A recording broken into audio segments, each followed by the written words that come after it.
Nagharap muli sila Magnus Carlsen at Nepo. This time, hindi na sila pwede maghati ng titulo. Talagang nagbakbakan sila. Last round pa nitong nakaraang Title Tuesday. Pag-aralan natin. White dito si Nepo, nag-E4. G6 si Magnus. Itinira na naman ang paborito niyang Perch defense. Bishop G7, Bishop E3, A6, Knight F3, Knight F6. Ayan, classical variation po ito ng Perch. Nag-Queen D2, Knight C6, Bishop H6. Gusto ka agad alisin ni Nepo ang Bishop sa G7. Kinapture lang ni Magnus. Kinakapture na pala ngayon yan. Usually, di ba, nagkakasling yan. O, pero dito kinapture eh. Queen takes, Bishop G4. Ayan, ang plano ni Magnus ay para alisin ang knight na dumidepensa sa pawn D4.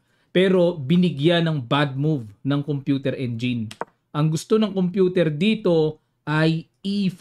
Ayan. Pero lalabas yung E5 na yan, ang good novelty. Wala pang gumagawa niyan mga kamatsas. Bookline kasi itong Bishop G4 eh. Nag-castling queenside para nakapag-castling na, depensado pa ang pawn. So mayroong tipid na tempo tayong nakita. Kumapture, takes, at nag-E6. Another bad move by Magnus. Aba, mukhang wala siya sa hulog dito kay Nepo ah. Okay, dapat daw ay Knight H5. Knight H5, ano plano? Para walang E5 timing. Kasi may E5 akong nakikita eh. Na pang istorbo. So Knight H5 lang ang accurate. O, pero balik tayo sa E6. Nag-E5 naman si Nepo. Yun. Bad move. Nakabawi si Magnus. Dapat daw ang tira ay D5. Yan pala malakas. Okay. Pag kinapture kasi mabubuksan yung E-file. Nandiyan pa naman ang king. Continuation. Knight E5. Tapos F4. Knight ED7. E5. Etc. etc. Sabog ang gitna ni Magnus. O boss. O pero nag-E5 dito si Nepo. D takes E5, D takes E5, Knight D7 at nag-Knight E4. Okay. Sacrifice yung pawn sa E5. Medyo nakakatakot din yung Queen G7 paparating. Malalim ano. Nag-Queen E7 pero sa kabila ng mga gulo-gulo, napakaganda ng ginawa dito. Accurate talaga Queen E7. Kasi kung kakapturein ang pawn sa E5, may F4 pang-atake. O di pagpalagay natin, atras uli natin. Knight C6, magna Knight C5. Nako, force. Atras natin. Kailangan depensahan yung knight eh. Knight takes B7, mangingiliti pala doon. Tapos Knight A5.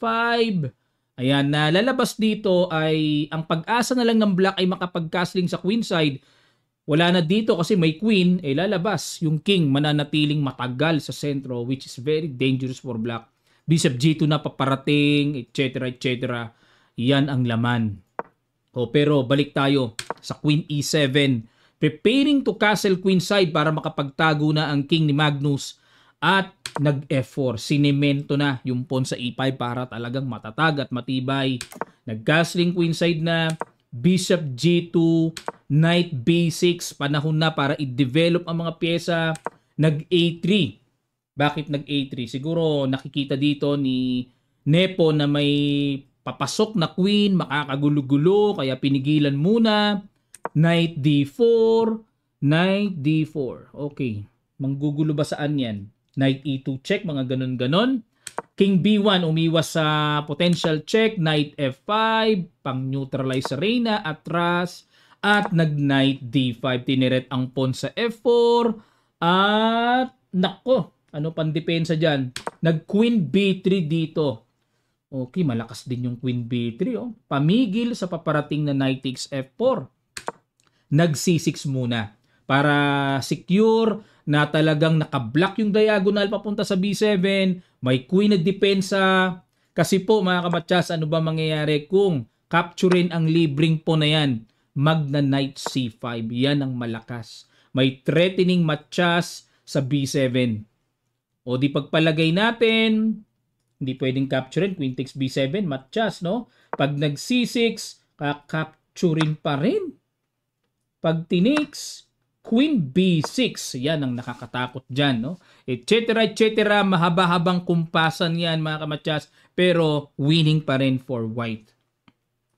Ayan, sa kabila ng mga nakikitang delikado, nag-C6 lang. Depensa at nag-Queen C4. Ayun lang, mga kamatsas. Na bad move si Nepo. Dapat daw ang tira ay Bishop H3. Ayun, tama. Ang purpose niyan ay capturing ang knight, tapos lundag ang knight sa D6. Oo, malakas ang paparating. Pero, nag-Queen C4, King B8 lang. So, iwas lang din sa potential atake. Pag kumapture kasi may check doon ng diskarte ni Nepo Knight C5, so matagumpay na nadepensahan yung pawn sa F4. King A7, samantalang si Magnus talagang hanap ng hanap kung papaanong maisisafety muna. Ibig sabihin may nakikita siyang mga gulugulong paparating. Nag A4, ayun lang mga kamatsas. 1, 2, 3, Blunderation!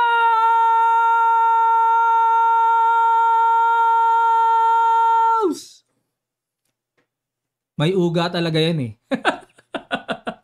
Blunderations mga kamatsas. Napapasigaw lagi tayo. Dapat daw ang tira dito ay Knight to B3. Knight B3 lang daw. Atras lang? Bakit kaya? Sige, tingnan natin. Pag tira ng A4 Blunderations, mayroong hindi napansin. Brilliant ito. Oo nga, winning kagad pag tira noon. Sige po, pakiguess po mga kamatsas. Sa ilang sandali lang, tutuloy kagad natin. Start.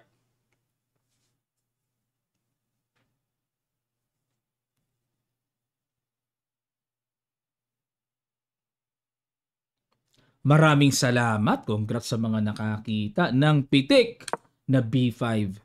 Simple lang pala. Takes. Saan dadalhin ang reyna na makakapanatiling depensado ang knight sa C5? Umiwas, lipad, buong buo. Grabe talaga si Magnus. Isang kisap mata, lipad ang pyesa. Takes. Akala ko takes rook D3 lang pala.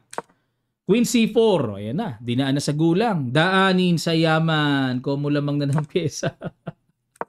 Dinaan na sa yaman, no? Queen A4. Wala na. Durugicious. King A1 at nag-Queen B5. Todo hamon. Komo nakalamang Queen C2, B3, check, King A8. Ayan, nagpa-check pero pag King A8 wala nang kasunod. Eto na ang paparating na delikado. Check. Ayun, Rook B8. Rook B8. Ano plano ng Rook B8? Kasi ang plano kasi dito check no? So nag-Rook B8, Queen A5, threat ang pawn sa A6, Queen C4, depensa muna, Queen A3, hanap-hanap kalikot, Rook C8. Ay, nako, ang sakit ng sundot. Susundot sa ilalim. Rook B1, obligado. Pero dito sa huling tira na ito, talagang hindi na makakabangon pa. Knight D4, mamatyasin ng kambing sa C2. Mati kambing. Wow! Grabe ganda ng laban nila, no? Talagang mas malakas si Magnus kay Nepo. Dito talagang natuldukan na ha. Kasi iniisip ng iba, nung nagtabla sabi, takot na raw si Magnus. May nagsabi naman, pinagbigyan lang ni Magnus si Nepo sa title sharing nitong nakaraang World Blitz. Ayan. Pero dito, talagang isa't isa ito. Last round. At tingnan natin ang standing nitong nakaraang Title Tuesday. Ano ba nangyari sa standing nila? Nag-champion dito ay si Gregory Oparin sa score na 10 points out of 11 rounds. At second place, third sila ni Magnus. David Anton Guijaro ng Spain and Magnus Carlsen. Not bad for Magnus, third place, no? May isang talo si Magnus kay Darda. GM Darda.